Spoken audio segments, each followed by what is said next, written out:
So இப்போ last வீடியோவில் பார்த்தீங்க அப்படின்னா இந்த பம்ப் வந்து எப்படி டிஸ்அசம்பிள் பண்ணணும் அப்படிங்கிறத காட்டியிருப்பேன். ஸோ இப்போ இந்த வீடியோவில் நம்ம என்ன பார்க்க போகிறோம் அப்படிங்கிறது பார்த்தீங்க அப்படின்னா, இந்த பம்பை வந்து நான் ரிட்டர்ன் பண்ண போகிறேன். காரணம் என்ன அப்படின்னு பார்த்தீங்க அப்படின்னா, இந்த மோட்டரில் வைண்டிங் வந்து அந்தளவுக்கு கரெக்டாக இல்லை. அது வந்து நான் மெகர் வச்சு செக் பண்ணிட்டேன். ஸோ அதனால் இந்த பம்பை வந்து நான் ரிட்டர்ன் பண்ண போகிறேன். ஸோ இந்த பம்பை ரிட்டர்ன் பண்ணுறதுக்கு பார்த்தீங்க அப்படின்னா, நான் இந்த பம்பை வந்து திருப்பி ரீஅசெம்பிள் பண்ணணும். அதுக்கு வந்து பார்த்தீங்க அப்படின்னா, வெளியே வால் கேசிங் இருக்குது, டிஃப்யூசர்ஸ் இருக்குது, ஸோ சாஃப்ட் இருக்குது, அது போக பிளேட் இருக்குது, அசம்பிளி பிளேட்டு, அது போக இம்பலரு, ப்ளே வாஷரு, நட்டு, ஸ்லீவு, டாப் ஸ்லீவு, உள்ள இன்டர்மீடியமில் யூஸ் பண்ணக்கூடிய இம்பலர் ஸ்லீவ் எல்லாமே இருக்குது. ஸோ இப்போ இந்த பம்பை எப்படி அசம்பிள் பண்ண போகிறோம் அப்படிங்கிறதான் பார்க்குறோம். ஸோ இப்போ இந்த பம்ப் அசம்பிள் பண்ணுறதுக்கு முதல்ல பார்த்தீங்க அப்படின்னா, இந்த சாஃப்ட் தான் இம்பார்ட்டண்ட்டு. சாஃப்ட்டில் வந்து பார்த்தீங்க அப்படின்னா, இங்கே ஒரு கீ கார்னர் கொடுத்துருப்பாங்க, இந்த லென்த்லேயே ஒரு கீ கார்னர் எடுத்திருப்பாங்க. ஸோ இந்த கீ ஸ்டெப்பில் கீழே வந்து பார்த்தீங்க அப்படின்னா, உள்ளுக்குள்ளே உட்கார்றதுக்கு இந்த ஸ்லீவோடு சேர்த்து உள்ளே ஒரு கீ டாப் கொடுத்துருப்பாங்க. ஸோ அதோட கரெக்டாக வச்சு உள்ளே சீட்டிங் பண்ணுறோம் அப்படின்னா, கரெக்டாக அப்படி வச்சோன்னா இந்த மாதிரி கரெக்டாக சீட்டிங் ஆகும். ஸோ இந்த மாதிரி சீட்டிங் ஆகக்கூடிய பம்பை தான் வந்து சீட்டிங் ஆனதுக்குமே முதல்ல ஒரு வாட்டி நல்லா ரோல் பண்ணி பார்த்தோம் அப்படின்னா, சாஃப்ட் எந்த வித பிரச்சனையும் இல்லாமல் ஃப்ரீயாகவே ரோல் ஆகும். ஸோ இது ஒவ்வொரு ஸ்டேஜ் நம்ம அசம்பிள் பண்ணதுக்கப்புறமே பார்த்தீங்க அப்படின்னா, இந்த மாதிரி ரொட்டேஷன் செக்அப் வந்து கம்பல்சரி பண்ணி ஆகணும். ஸோ அந்த மாதிரி பண்ணுறப்ப பார்த்தீங்க அப்படின்னா, பம்போட ப்ளே வந்து எப்படி இருக்குது, பம்போட லைஃப் வந்து எப்படி நல்லா இருக்கா இல்லை இல்லையா, இல்லை நம்ம எதாவது அசம்பிள் பண்ணுறதுல தப்பு பண்ணுறோமா அப்படிங்கிறத இதை வச்சு ஈஸியாக கண்டுபிடிச்சிடலாம். நெக்ஸ்ட்டு வந்து பார்த்தீங்க அப்படின்னா, நான் ஐபி டாப் வந்து அசம்பிள் பண்ண போகிறேன். சாஃப்ட் வந்து அசம்பிள் பண்ணியாச்சு. Next IP top.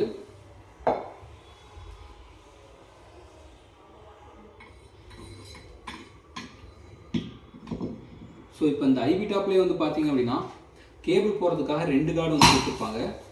ஸோ இங்கே ஒன்று கொடுத்துருக்குறாங்க, அதே மாதிரி இங்கே ஒன்று கொடுத்துருக்காங்க. அந்த பொசிஷனில் வச்சு தான் அசம்பிள் பண்ணணும்.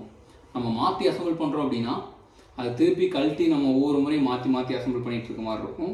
ஸோ அதனால் வந்து நான் இப்போவே இப்படி கரெக்டாக அசம்பிள் பண்ணிக்கிறேன். நெக்ஸ்ட் வந்து பார்த்திங்க அப்படின்னா, இங்கே 4 நட்டு கொடுத்து டைட் பண்ண சொல்லுவாங்க, கொடுத்துருப்பாங்க கப்பல் பண்ணுறதுக்காக. ஸோ அந்த நட்டை வச்சு நம்ம ஃபுல்லாகவே டைட் பண்ணிக்கணும். ஸோ அந்த நட் டைட் பண்ணிவிட்டு நெக்ஸ்ட்டு என்ன பண்ணுறது அப்படிங்கிறத பார்க்கலாம் வாங்க.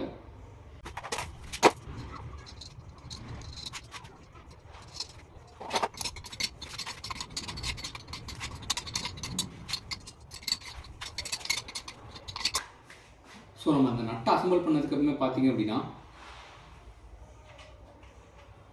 இந்த 2 ப்ளே வாஷரு, அது போக இந்த ஒரு பாட்டம் ஸ்லீவ், இது ரெண்டையும் நம்ம வந்து அசம்பிள் பண்ணணும். ஸோ இந்த பாட்டம் ஸ்லீவ் வந்து பார்த்தீங்க அப்படின்னா, நார்மல் ஸ்லீவோட கொஞ்சம் ஹைட்டாக இருக்கும்.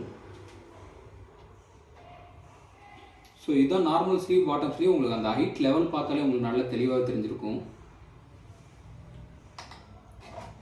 So normal sleeve, bottom sleeve வந்து பார்த்தீங்க அப்படின்னா, இங்கே ஒரு கீ ஸ்டெப் வந்து கொடுத்துருப்பாங்க. ஸோ அதில் தான் நம்ம அசம்பிள் பண்ணணும்.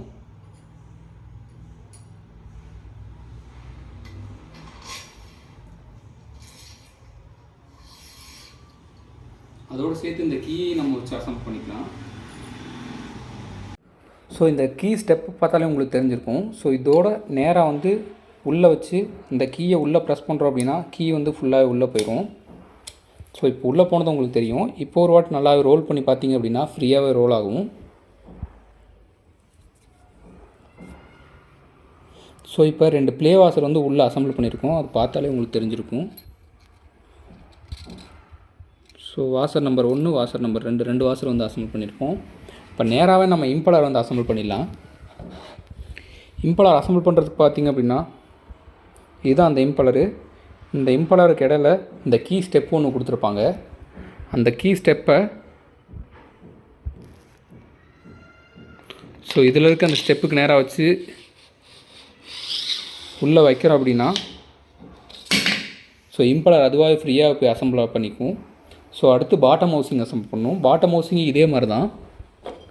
இதோட பாட்டம் ஹவுசிங் பார்த்திங்க அப்படின்னா, டிஃப்யூசர் அப்படின்னு சொல்லுவாங்க. ஸோ இந்த டிஃப்யூசரில் இந்த பொசிஷன் நேராக இப்படியாமல் உட்காந்துருக்க மாதிரி கரெக்டாக அப்படி உள்ளே வச்சு அதையே அசம்பிள் பண்ணணும். ஸோ இவ்வளோ தான் இதோட மேட்ரு. ஈஸியாக சிம்பிளாக நம்ம அசம்பிள் பண்ணிக்கலாம். இதுக்கப்புறமே பார்த்திங்க அப்படின்னா, நம்ம டாப் ஸ்லீவ் அதாவது இம்பலர் ஸ்லீவ் வந்து அசம்பிள் பண்ணணும். அந்த இம்பலர் ஸ்லீவ் வந்து பாருங்கள். ஸோ இதுதான் அந்த இம்பலர் ஸ்லீவு. இம்பலர் ஸ்லீவையும் இப்படி உள்ளே வச்சு இந்த கீயோட ஸ்டெப்புக்கு நேராக தள்ளுறோம் அப்படின்னா இது எந்த பிரச்சனையும் இல்லாமல் நல்லா கரெக்டாக சீட்டிங் ஆகிக்கும். ஸோ நெக்ஸ்ட்டு இதை ஹேமர் வச்சு நல்லா தட்டிட்டு இதே மாதிரி 14 இம்பலருமே வந்து அசம்பிள் பண்ணுவோம். முதல்ல 2 இம்பலர் அசம்பிள் பண்ணோன்னே ஒரு கீயும், அடுத்து 6 இம்பலர் அசம்பிள் பண்ணோன்னே ஒரு கீயும், கடைசியில் ஒரு கீ வந்து வச்சு அசம்பிள் பண்ணணும். ஸோ கடைசியாக வரைக்கும் பார்த்துடலாம் வாங்க.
ஸோ நம்ம எப்போவுமே இம்பலர் அசம்பிள் பண்ணதுக்கப்புறமே ஃப்ரீயாக சுற்றுதா என்ன அப்படிங்கிறத அப்பப்போ செக் பண்ணிக்கணும்.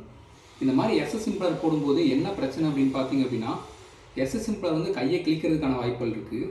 முடிஞ்ச அளவுக்கு எஸ்எஸ் இம்பலர் கொஞ்சம் மேலே தூக்கி கை நல்லா க்ரிப்பாக இருக்கிற மாதிரியும், கை எங்கே கட் பண்ணாத அளவுக்கு இருக்கிற மாதிரியும் கரெக்டாக பார்த்து அசம்பிள் பண்ணிக்கோங்க. ஸோ இப்போ எதுக்காக நான் வந்து இவ்வளோ நேரம் ஸ்பீடாக போயிட்டு இப்போ வந்து ஸ்லோவாக சொல்கிறேன் அப்படின்னா, இந்த ஒரு 2 நிமிஷம் தான் பார்த்தீங்க அப்படின்னா நம்ம பம்ப் அசம்பிளி ரொம்ப மெயினான விஷயம். ஸோ இதில் வந்து பார்த்தீங்க அப்படின்னா நான் இதான் டாப் டிவியூசர் அசம்பிள் பண்ணுறேன். இதுக்கப்புறமே வந்து பார்த்தீங்க அப்படின்னா இன்னும் ஒரே ஒரு டிவியூசர் அசம்பிள் பண்ணி அதுக்கப்புறமே வால் கேசிங் நான் அசம்பிள் பண்ண போகிறேன். ஸோ அதுக்கு தான் இது வந்து ரொம்ப இம்பார்ட்டண்டான ஒரு விஷயம் அப்படின்னு சொல்கிறேன். நம்ம வச்சதுக்கப்புறமே கடைசி இம்பலருக்கு முன்னாடி டிஃப்யூசர் இப்போ அசம்பிள் பண்ணிவிட்டு ஹேமரில் வச்சு நல்லா ப்ரெஸ் பண்ணணும். நான் எப்போவுமே நைலான் ஹேமர் தான் யூஸ் பண்ணுவேன். ஸோ இந்த மாதிரி நைலான் ஹேமர் யூஸ் பண்ணுறதுனால என்ன ப்ளஸ் அப்படின்னு பார்த்தீங்க அப்படின்னா, நம்ம மெட்டீரியல் வந்து அவ்வளோ சீக்கிரம் எந்த அளவுக்கு கிராச்சஸ் ஆகாது, டேமேஜஸும் ஆகாது. ஸோ அதுக்காக தான் நான் இது யூஸ் பண்ணுறேன்.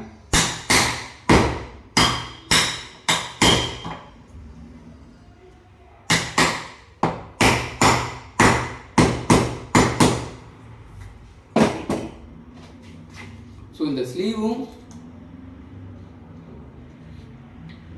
அசம்பிள் பண்ணியாச்சு. ஸோ இப்போ இதுதான் கடைசி இம்பலரு. இதுக்கப்புறமே இம்பலர் கிடையாது. ஸோ இப்போ டாப் டிஃப்யூசர் வந்து நம்ம எடுத்து அசம்பிள் பண்ணிக்கலாம். ஸோ இதுதான் அந்த டாப் டிஃப்யூசரு. ஸோ இந்த டிஃப்யூசர் இப்போ நம்ம ப்ரெஸ் பண்ணதுக்கப்புறமே இதுக்கு மேலே இம்பலரே கிடையாது. இதுக்கு மேலே வந்து பார்த்தீங்க அப்படின்னா நம்ம வெறும் ஸ்லீவ்ஸ் மட்டும்தான் வச்சு அசம்பிள் பண்ண போகிறோம். ஸோ இந்த டாப் டிஃப்யூசர் அசம்பிள் பண்ணிக்கலாம்.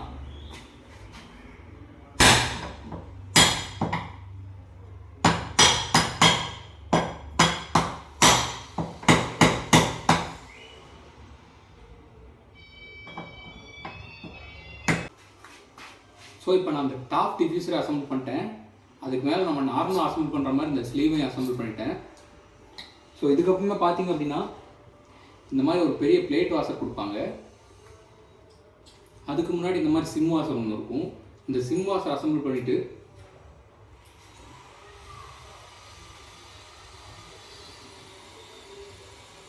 நெக்ஸ்ட் வந்து பார்த்தீங்க அப்படின்னா இந்த மாதிரி பிளேட் வாஷர் அசம்பிள் பண்ணிக்கணும்.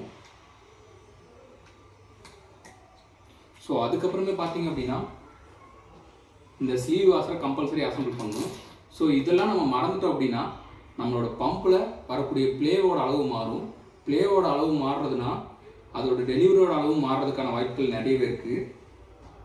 ஸோ இது அதோட லாக் நட்டு.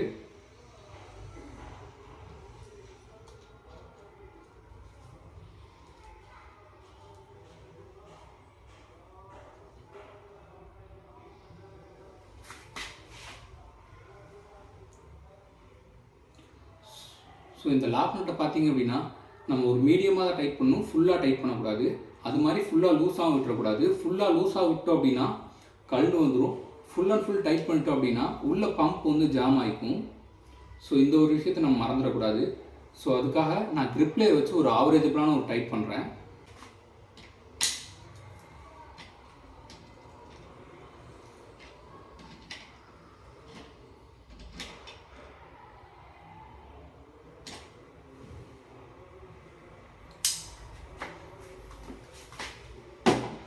ஸோ இதில் நம்ம டைப் பண்ணக்கூடிய அளவுகள் எல்லாமே முடிஞ்சு.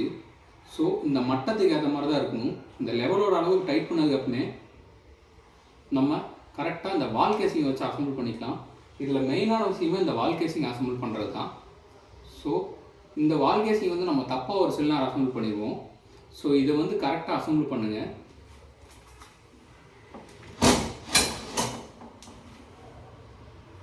ஸோ இதுதான் அந்த வால் கேசிங். இதுலேயும் பார்த்தீங்க அப்படின்னா கேபிள் கார்டுக்கான 2 கேப் வந்து கொடுத்துருப்பாங்க. ஸோ அந்த 2 கேப்பில் நம்ம கரெக்டாக எந்த அளவுக்கு அசம்பிள் பண்ணணும், கேபிள் எதுக்கு நேராக இருக்குது அப்படிங்கிறத பார்த்து இங்கே ஒரு கேபிள் கார்டும் இங்கே ஒரு கேபிள் கார்டும் கொடுக்குற மாதிரி இருப்பாங்க. ஸோ அதுக்கு நேராக வச்சு நம்ம அசம்பிள் பண்ணிக்கணும். அதுக்கு நேராக ப்ரெஸ் பண்ணி மேலே வந்து ஹேமர் வச்சு தட்டணும். தட்டும்போது பார்த்தீங்க அப்படின்னா உள்ளே ஃபுல்லாக கரெக்டாக சீட்டிங் ஆகிக்கணும். எக்ஸாம்பிளுக்கு இப்படி கேபிள் கார்டை நம்ம கரெக்டாக இந்த அளவுக்கு நேர் பொசிஷனில் வச்சுக்கணும். ஸோ இந்த அளவுக்கு நேர் பொசிஷனில் வச்சுட்டோம் அப்படின்னா கேபிள் கார்டு கரெக்டாக உட்காரும். ஸோ இதுதான் இதோட கரெக்டான முடிவோட அளவு. ஸோ இதை நம்ம மாற்றி வச்சிட்டோம் அப்படின்னா உள்ள இதில் நம்ம ஒரு போல்ட்டு போட்டு அந்த பட்டி வந்து டைட் பண்ணுவோம். ஸோ அந்த பட்டியை ஃபஸ்ட்டு நம்ம கரெக்டாக வச்சு அசம்பிள் பண்ணிக்கலாம். ஸோ இங்கே ஒன்று மொத்தம் 4 பட்டி இருக்கும். அந்த 4 பட்டியும் கரெக்டாக வச்சு டைட் பண்ணிக்கணும். அதுக்கு பட்டி டைட் பண்ணுறதுக்காக கீழே டைட் பண்ணுறதுக்காக நட்டு கொடுத்துருப்பாங்க. ஸோ அதை வச்சு நம்ம கரெக்டாக 4 சைடும் டைட் பண்ணிக்கலாம்.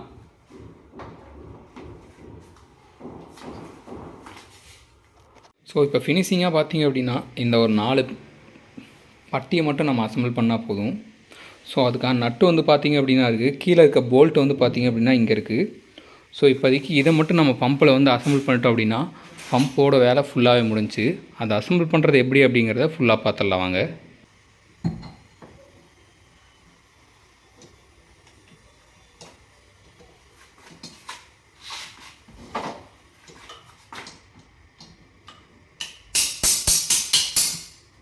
ஸோ இப்படி தட்டும்போது பார்த்தீங்க அப்படின்னா கேர்ஃபுல்லாக தட்டணும்.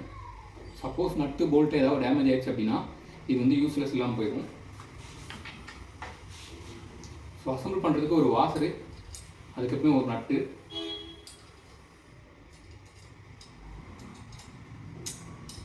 நட்டை வந்து பார்த்தீங்க அப்படின்னா வெறும் 2 த்ரெட் மட்டும்தான் போடணும். ஸோ இதே மாதிரி இப்போ 4 பக்கமாக அசம்பிள் பண்ணிக்கலாம்.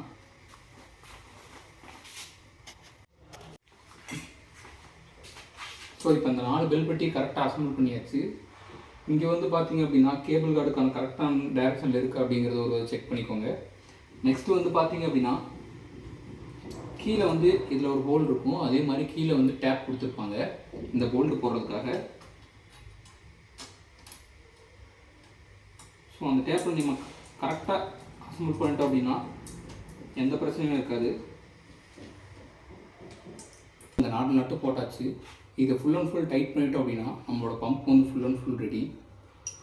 So full and full tight பண்ணதுக்கப்புறமே பம்பை தூக்கி திருப்பிட்டு ப்ளே வருதா என்னன்றதை மட்டும் செக் பண்ணோம் அப்படின்னா ப்ளே நல்லா வந்துச்சுன்னா பம்ப் வந்து எந்த வித பிரச்சனையுமே இல்லை.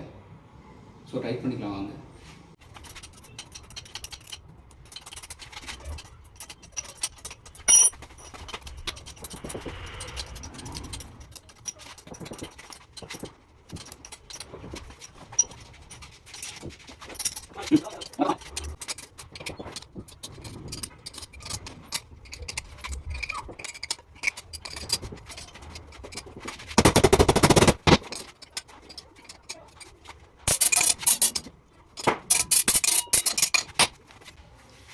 ஸோ இப்போ இந்த பம்பில் கீழே இருக்கக்கூடிய நட்டையும் கீழே இருக்க போல்ட்டையும் மேலே இருக்கக்கூடிய இந்த நட்டையும் வந்து நம்ம நல்லா ஃபுல்லாகவே டைட் பண்ணிட்டோம் அப்படின்னா நம்மளோட பம்பு வந்து ஃபுல்லாக ஓகே. இப்போ இந்த ஐவி டாப்பில் இருக்கக்கூடிய இந்த போல்ட்டை லூஸ் பண்ணிவிட்டு இப்போ நம்ம பம்பை எடுத்துகிட்டு பம்பில் ப்ளே பார்த்தோம் அப்படின்னா பம்பு ப்ளே பக்காவாக வந்துச்சு அப்படின்னா எந்த வித பிரச்சனையும் இல்லை. ஸோ ப்ளேவை இப்போ ஒரு வாட்டி செக் பண்ணிடலாம்.